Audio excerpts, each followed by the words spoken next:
நெல்லை மாநகராட்சியில் smart city திட்டத்தின் கீழ் பல கோடி ரூபாய் மதிப்பில் கட்டப்பட்ட வணிக வளாகத்தில் சட்டவிரோத செயல்கள் நடப்பது புதிய தலைமுறை நடத்திய கள ஆய்வில் தெரியவந்துள்ளது. நெல்லை சந்திப்பில் இயங்கி வந்த பழைய பேருந்து நிலையத்தை ஸ்மார்ட் சிட்டி திட்டத்தின் கீழ் நவீனமாக்கும் பணிகள் 2010ஆம் ஆண்டு தொடங்கின.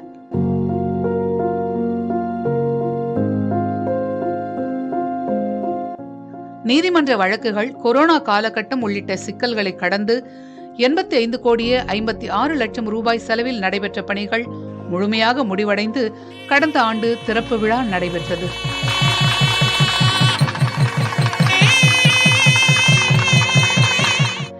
நான்கு மாடி கட்டடங்களுடன் பேருந்து முனையம் மற்றும் கீழ்தளத்தில் இருசக்கர மற்றும் 4 சக்கர வாகனங்கள் நிறுத்தும் வசதி உட்பட பல்வேறு நவீன வசதிகளுடன் பேருந்து நிலையம் கட்டி முடிக்கப்பட்டது. பேருந்து நிலையத்தின் முகப்பு பகுதியில் நம் நெல்லை நம் பெருமை என்ற வாசகம் எழுதப்பட்டு அலங்கார செடிகளுடன் கூடிய சிறிய அளவிலான பூங்காவும் அமைக்கப்பட்டுள்ளது. மேலும் பார்ப்போரின் கண்களை கவரும் வகையில் பல்வேறு வண்ணங்களில் பெயிண்ட் அடிக்கப்பட்டு பேருந்து நிலையம் பொலிவுடன் காட்சியளிக்கிறது. குறிப்பாக 4 அடுக்குகளை கொண்டு கட்டப்பட்ட இந்த பேருந்து நிலையத்தில் 100க்கும் மேற்பட்ட கடைகள் அமைக்கப்பட்டன. ஆனால் தற்போது வரை ஒரு கடை கூட திறக்கப்படவில்லை. கோடிக்கணக்கான செலவழிச்சு கட்டியிருக்காங்க. கேட்டு எந்த கடையும் திறக்கல. புது பஸ் ஸ்டாண்ட் பஸ்ஸும் உள்ள போக மாட்டேங்குது. கடை வாடகை அதிகங்க. ஆனா இது வாடகை குறைச்சி ஒரு பாவட்ட மக்கள் கொடுத்தாங்கன்னா நிறைய பேருக்கு பிரயோஜனமா இருக்கும். அதாவது வேண்டாத ஆட்கள், பல ஆட்கள் இருந்துகிட்டு அதை அசிங்கப்படுத்திக்கிட்டு பஸ் ஸ்டாண்டு பாத்ரூம்குள்ளே போக முடியாது, அந்த அளவுக்கு மோசமாக்கி வச்சிருக்காங்க.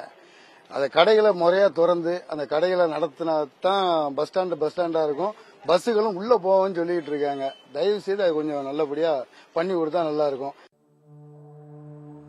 மேல் தளங்களில் இரவு நேரங்களில் மது விரும்பிகள் கூடுகிறார்கள். மேலும் பாலியல் குற்றங்களும் அங்கு நடக்கின்றன. புதிய தலைமுறை குழு நேரடியாக சென்று ஆய்வு நடத்தி இவற்றை உறுதி செய்தது.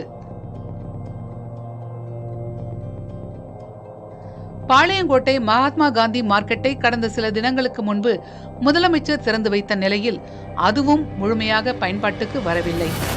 பாளையங்கோட்டை பேருந்து நிலையம் உள்ளிட்ட பகுதிகளிலும் வணிக வளாகங்கள் கட்டப்பட்டு தற்போது வரை முறையாக பயன்பாட்டுக்கு திறக்கப்படவில்லை. எம்ஜிஆர் பேருந்து நிலைய வளாகத்தில் கூடுதலாக கட்டப்பட்ட வாகன நிறுத்தகத்தை முறையாக இன்னும் திறக்கவில்லை. இப்படி மாநகராட்சிக்கு வருவாய் தரக்கூடிய எந்த திட்டங்களையும் முழுமையாக பயன்பாட்டுக்கு கொண்டு வராததால் மாநகராட்சிக்கு பல கோடி ரூபாய் வருவாய் இழப்பும் ஏற்படுகிறது. இதேபோல போஸ் மார்க்கெட்டிலும் வாடகை பிரச்சனையால் வணிகர்கள் அதிகம் பாதிக்கப்பட்டுள்ளனர். இது தொடர்பாக திருநெல்வேலி மாநகராட்சி ஆணையர் சுகபுத்ராவிடம் விளக்கம் கேட்டது புதிய தலைமுறை. கடை வாடகையை குறைப்பது குறித்து மறு ஆய்வு செய்து வருவதாக அவர் தெரிவித்தார். அரசு வணிக வளாகங்களில் சட்டவிரோத செயல்களில் ஈடுபடுவோர் மீது கடுமையான நடவடிக்கை எடுக்கப்படும் என்றும் அவர் எச்சரித்திருக்கிறார்.